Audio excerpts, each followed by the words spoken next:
আমাদের বাঙালিদের একটা প্রিয় খাবার আছে, শুটকি আর শীতল, যা ঠান্ডার দিনে ঝাল ঝাল করে প্রায় সবাই খেতে ভালোবাসে। সবাই হয়তো ভালো পায় না, কিন্তু আমার ভীষণ প্রিয়। ঠান্ডার দিনে সবজির স্বাদও আলাদা থাকে, দেখতে যেমন তাজা, খেতেও ভীষণ মজা। আর আমার জানা মতো ঠান্ডার দিনের সবজিগুলো সবারই ফেভারিট থাকে, পালক শাক হোক বা ফুলকপি। আজ বাজারে গিয়ে যা যা সবজি হাতে উঠলো নিয়ে আসলাম। মিক্স ভেজ তো সাধারণত খাওয়া হয়ে থাকেই, কিন্তু ওই মিক্স ভেজের সঙ্গে যদি একটু শীতল বা শুটকি হয়, আর কিছু লাগে না। আমি বুঝতে পারি না কিভাবে এটা না খেয়ে মানুষ থাকে। আমাদের মতে কি জানেন, শুটকি বা শীতল মুখের রুচি এনে দেয়।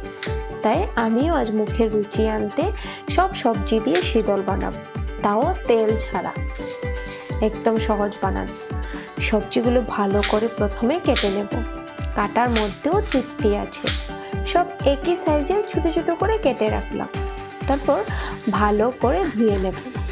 কড়াইয়ে হাফ কাপ জল দিয়ে ফুটিয়ে সবজিগুলো দিয়ে দিলাম, আর সঙ্গে লবণ, হলুদ, জিরা, মরিচ গুঁড়ো একটু বেশি করে দিয়ে ভালো করে সিদ্ধ হতে দিলাম।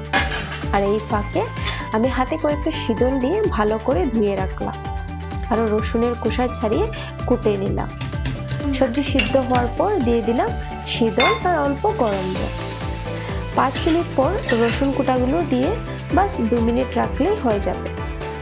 তেল ছাড়া সব ধরনের সবজি একটি রুচিদায়ক খাবার।